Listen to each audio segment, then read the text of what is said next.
Assalamualaikum warahmatullahi wabarakatuh, anak-anak yang soleh dan soleha. Ketemu lagi dengan Pak Ade di pembelajaran kali ini, yaitu pembelajaran pendidikan agama Islam untuk kelas 4 SD ya. Mudah-mudahan antum senantiasa istiqomah mendengarkan dan mengikuti pembelajaran PAI yang disiapkan oleh guru antum dalam rangka pembelajaran jarak jauh ya di sekolah SDIT Insan Tama ini. Baik anak-anak yang soleh-soleha, apa kabar antum hari ini? Alhamdulillah, luar biasa, Allahu Akbar. Baik anak-anak yang soleh dan soleha, materi kali ini adalah tentang Asmaul Husna. Ya, tentunya kita sudah pernah mendengar materi tentang Asmaul Husna di kelas sebelumnya ya. Ada materi di kelas 1, ada di kelas 3, dan sekarang ketemu lagi di kelas 4 tentang materi Asmaul Husna. Sekedar mengingatkan tentang definisi Asmaul Husna adalah nama-nama Allah yang baik. Ya, nama-nama Allah yang baik ini hanya dimiliki oleh Allah Subhanahu wa taala ya. Bagian dari beriman kepada Allah adalah beriman pada nama-nama Allah yang baik beserta sifat-sifatnya yang luhur dan agung sebagaimana dijelaskan Al-Qur'an dan hadis sahih.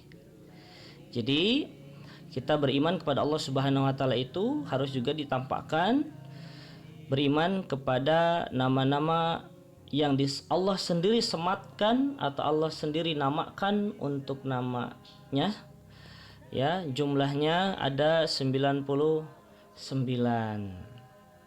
Baik kakak-kakak yang soleh dan soleha,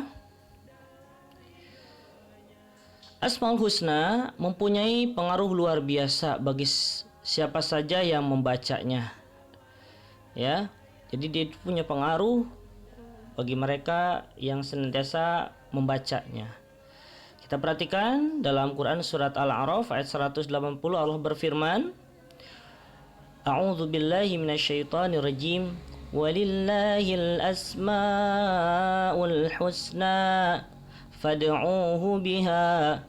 Ya, artinya dan Allah memiliki Asmaul Husna, ya, nama-nama yang baik, maka berdoalah dengan nama-nama itu. Jadi anak-anak soleha berdoa kepada Allah Subhanahu wa taala itu menggunakan Asmaul Husna. Kenapa? Seperti halnya kita meminta dan memohon kepada seseorang, contohnya kepada kedua orang tua kita, maka kita tentu akan memanggil dengan panggilan yang baik. Contoh, Umi cantik, Umi baik, Umi salehah. Kemudian diajukan permintaannya, tentunya akan sangat menyenangkan hati orang yang diminta. Begitu juga pada Allah Subhanahu wa taala, ucapkan atau panggil Allah Subhanahu wa taala sesuai dengan nama-namanya yang disematkan sendiri oleh Allah untuk dirinya sendiri, maka Allah Subhanahu wa taala pun sangat senang dengan permintaan hamba-hambanya kepadanya atas doa-doa yang ia panjatkan kepadanya, dan tentunya bakal sangat dikabulkan dan akan dikabulkan oleh Allah Subhanahu wa taala. Ya, oleh karena itu ini berkaitan dengan Asmaul Husna mempunyai pengaruh yang luar biasa bagi siapa saja yang membacanya. Anak-anak yang soleh dan soleha, mari kita mengenal 3 Asmaul Husna atau nama-nama Allah Subhanahu wa taala yang baik. Kita pilih nomor 1 adalah Al-Basir ya. Kalimat Arabnya Al-Basir. Al-Basir artinya maha melihat.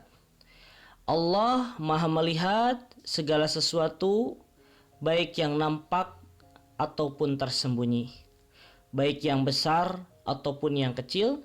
Tidak ada sesuatu pun di alam semesta ini yang tidak diketahui oleh Allah Subhanahu wa Ta'ala. Nah, ini Allah Maha melihat. Tentunya penglihatan Allah Subhanahu wa Ta'ala dengan kita berbeda. Allah itu maha, sedangkan kita itu terbatas. Kita melihat yang jauh saja sudah tidak terlihat, apalagi mata kita menggunakan kacamata. Tentu yang jauh itu tidak akan terlihat dengan jelas. Sedangkan Allah Subhanahu wa Ta'ala itu maha.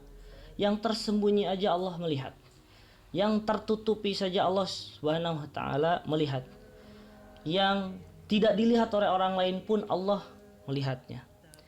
Oleh karena itu kita harus yakin bahwa Allah memiliki Asmaul Husna, yaitu Al-Basir, maha melihat. Anak-anak yang soleha, coba perhatikan dalam Quran surat Yunus ayat 61, Allah Subhanahu wa Ta'ala berfirman. Dari potongan ayat ini, A'udzubillahi minasyaitonirrajim. Wa ma ya'zubu 'anir rabbika min mithqali dzarratin fil ardi wala fis samaa ولا أصغر من ذلك ولا أكبر إلا في كتاب مبين. Tidak ada sesuatu yang lebih kecil dan yang lebih besar daripada itu, melainkan semuanya tercatat dalam kitab yang nyata, yaitu di Lauhil Mahfud. Semuanya dicatat oleh Allah Subhanahu wa Ta'ala, karena Allah Subhanahu wa Ta'ala itu melihat apa yang dikerjakan, yang dilakukan, dan yang terjadi di alam semesta ini. Apa yang dilakukan oleh makhluknya, apa yang terjadi dengan benda-benda dan lain sebagainya, semuanya semua direkam oleh Allah Subhanahu wa Ta'ala, dan semuanya dicatat rinci oleh Allah Subhanahu wa Ta'ala, dan Allah melihat setiap detil, setiap bagian dari apa yang terjadi di alam semesta ini. Oleh karena itu tercatat rapi oleh Allah Subhanahu wa Ta'ala, dan kita semakin yakin bahwa ini adalah Allah Subhanahu wa Ta'ala perintahkan kepada kita agar kita lebih bisa memperhatikan diri kita ketimbang memperhatikan Allah Subhanahu wa Ta'ala. Kemudian anak-anak yang soleh dan soleha, hikmah atau teladan dari memahami sifat Al-Basir adalah seorang mukmin yang meneladani sifat Al-Basir akan menyadari bahwa Allah menitipkan mata untuk dijaga dan digunakan dengan sebaik-baiknya. Tidak boleh digunakan sembarangan, apalagi untuk berbuat dosa. Gunakan mata untuk beribadah, bersyukur, dan tadabbur, sehingga muncul keyakinan bahwa Allah Subhanahu wa Ta'ala senantiasa melihat perbuatan kita, juga takut berbuat buruk meski orang lain tidak melihatnya. Ini penting, bahwa teladan atau hikmah seorang mukmin, orang yang beriman itu yakin dengan sepenuh hati semuanya tidak pernah luput dari perhatian Allah Subhanahu wa Ta'ala. Dan Allah titipkan dua buah mata kita ini jangan sampai digunakan dengan hal-hal yang sembarangan, ya. Dan itu adalah bagian dari perintah yang Allah sampaikan kepada kita sebagai hamba yang senantiasa harus beribadah kepada Allah Subhanahu wa Ta'ala. Sebagai renungan, yakin antum sudah merasa Allah itu Al-Basir? Yakin apa antum terhadap keyakinan itu? Betul Allah itu sudah kita posisikan sebagai yang maha melihat? Apapun yang kita lakukan, Allah melihat kita. Yakin antum lupa pakai jilbab saat keluar rumah tidak diperhatikan Allah? Mentang-mentang tidak ada Pak Ade, tidak ada Bu Lina, kemudian antum boleh jalan-jalan dan boleh memperlihatkan aurat antum, sedangkan Allah tidak dianggap tidak melihat antum. Yakin antum dengan seperti itu? Kemudian yakin antum tidak merasa bersalah melainkan melalaikan sholat, menunda waktunya, bahkan sering terlewat, dan Allah melihat antum? Yakin mata antum memperhatikan artis Korea non-muslim, jadi idola, menyaingi Rasulullah SAW, mengagumi tarian dan nyanyian mereka, itu nggak apa-apa di mata Allah Subhanahu wa Ta'ala? Hati-hati anak-anak yang soleha, semuanya akan dipertanggungjawabkan.